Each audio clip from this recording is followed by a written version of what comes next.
जनपद अलीगढ़ में थाना अतरौली इलाके के कस्बे के निवासी एक एमबीबीएस की छात्रा ने गुजरात के हेल्थ डिपार्टमेंट में मिशन डायरेक्टर के पद पर कार्यरत आईएएस ऑफिसर पर बेहद गंभीर आरोप लगाए हैं। युवती का कहना है कि उसके पास अक्टूबर 2017 में गुजरात के इस आईएएस ऑफिसर गौरव दहिया का फेसबुक पर फ्रेंड रिक्वेस्ट आई थी, जिसे युवती ने एक्सेप्ट कर लिया तो मैसेंजर चैट पर संदेश आया, जिसके बाद बातें शुरू हो गईं, जिसके उसने मैसेंजर पर ही शादी के लिए प्रपोज किया, जिसका विरोध करते हुए युवती ने अपने करियर की बात कहते हुए शादी के लिए मना कर दिया। युवती का आरोप है कि उसने आत्महत्या की धमकी देकर इमोशनली ब्लैकमेल किया, जिसके बाद युवती को फेसबुक के माध्यम से ही पता चला कि वह पहले से ही शादीशुदा है। इसके बाद बात करना बंद कर दिया, लेकिन गौरव दहिया नहीं माना और कहने लगा कि वह अपनी पत्नी से खुश नहीं है, उसे जल्दी तलाक दे रहा है। इस तरह की झूठी बातें बनाकर एक दिन अपने परिवार से मिलाने बहाने दिल्ली के कैनाट पैलेस के लिए एक होटल में बुला लिया, जहां पर जाकर उसकी कोई फैमिली के पर्सन नहीं दिखा तो इस पर सवाल खड़ा किया गया, जिस पर उसने बोला कि वह लोग आ रहे हैं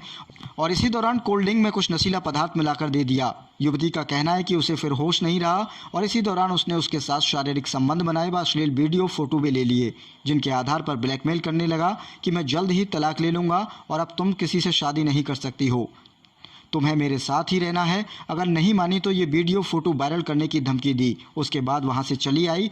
एक दिन फिर से कॉल आया कि दिल्ली मिलो शादी का पूरा अरेंजमेंट कर लिया है और तलाक के लिए पिटीशन फाइल हो चुका है। मनाया करने के बावजूद भी उसने जबरन शादी कर ली।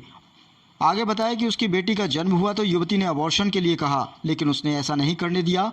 लेकिन उसके कुछ वक्त बाद बेटी को एक्सेप्ट नहीं कर रहा है, जिसकी शिकायत गुजरात में की गई तो उसके खिलाफ कार्रवाई हुई और उसने सस्पेंड कर दिया गया। 2 साल से गुजरात में वह सस्पेंड चल रहा है, जिसके बाद आरोपी आईएएस ऑफिसर युवती पर कंप्लेंट वापस लेने के लिए तमाम तरीके के दबाव बना रहा है, जिसकी शिकायत युवती ने दिल्ली में भी की है और अलीगढ़ में भी की है। यहाँ पुलिस ने सीधे एफआईआर दर्ज नहीं की तो कोर्ट के माध्यम से बड़ी ही मुश्किलों के बाद मुकदमा दर्ज कराया गया। लेकिन अब दिल्ली से लेकर अलीगढ़ तक की पुलिस ने बिना पीड़िता के बयान के फाइल क्लोज कर दी है। इतना ही नहीं, मुकदमा वापस लेने के लिए पुलिस भी दबाव बना रही है, जिसके बाद राष्ट्रपति को एक पत्र लिखा है जिसमें न्याय की गुहार लगाई गई है। वहीं पत्र में यह भी लिखा है कि अगर न्याय न दिलवा सके तो मुझे मेरी बेटी के साथ आत्महत्या करने की इजाजत दी जाए, क्योंकि इस 2.5 साल की बेटी को नाम दिलवाना ही मेरा मकसद है।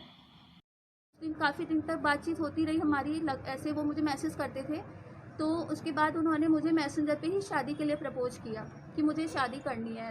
तो मैंने उन्हें कहा कि अभी रुक जाइए शादी वादी, क्योंकि अभी मेरा एमबीबीएस फाइनल ईयर का एग्ज़ाम है, पहले मैं इसे कंप्लीट करती हूँ और मेरी लाइफ में बहुत सारी दिक्कतें हैं। पहले उनका शॉर्ट आउट होता है, उसके बाद हम शादी की सोचेंगे, अभी नहीं करनी है। क्योंकि मैं कभी एक्चुअली सर पहले शादी करना ही नहीं चाहती थी। मेरा पूरा ध्येय था कि मैं एमबीबीएस ख़त्म करूँ। मेरे फादर एक हॉस्पिटल खुलवाना चाहते थे, क्योंकि मैं एक ग्रामीण क्षेत्र से आती हूँ, बहुत छोटी सी जगह से, ताकि वहाँ पे मैं हॉस्पिटल खोलूँ, लोगों की सेवा करूँ। तो मेरे फादर का यही सपना था, मैं एमबीबीएस कंप्लीट करूँ, मैं यहाँ पे हॉस्पिटल खोल के यहाँ पे स्टेब्लिश हो जाऊँ। तो मैंने उन्हें बोला कि मुझे शादी नहीं करनी, मुझे शादी। फिर वो बोलते हैं कि नहीं, मैं तुम्हें बहुत प्यार करता हूँ, मैं तुम्हारे बिना रह नहीं सकता, मैं मतलब तुमने अगर छोड़ के गई तो मैं आत्महत्या कर लूँगा, ये कर लूँगा। सर मैं थोड़ा इमोशनली थोड़ा अटैच हुई इस चीज़ से कि ठीक है, वो मुझे इतना प्यार करता है। सर इसके बाद ये हुआ कि उन्होंने मुझे कुछ दिन में पता चला कि ये शादीशुदा है। तो जब मैंने उनसे इस चीज़ के बारे में पूछा कि क्या आप शादीशुदा हो, तो वो मुझे पता चला सर उनके फेसबुक से, तो फेसबुक प्रोफाइल से। तो उन्होंने मुझे बोला, पहले तो उन्होंने आनाकानी की, मुझे काफ़ी दिन तक बताया ही नहीं, वो टालते रहे, झूठ बोलते रहे कि नहीं ऐसा कुछ नहीं है।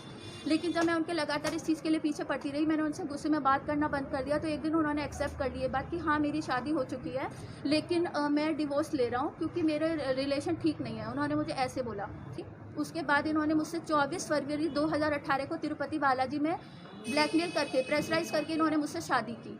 शादी के बाद सर मुझे पता चला शादी वाले दिन ही कि इन्होंने कोई डिवोर्स पिटीशन फाइल नहीं किया था।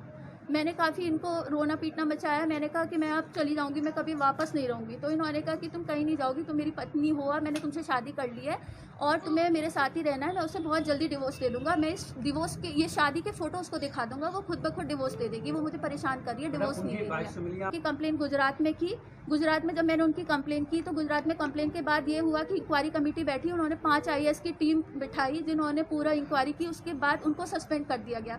2 साल से वो लगातार सस्पेंड चल रहे हैं। किसके पास हाथ फैलाऊं सर, किसके पास जाऊं मैं कोई इतनी पावरफुल नहीं हूं कि मैं सीधे मुख्यमंत्री जी से मिलूं, प्रधानमंत्री जी से मिलूं।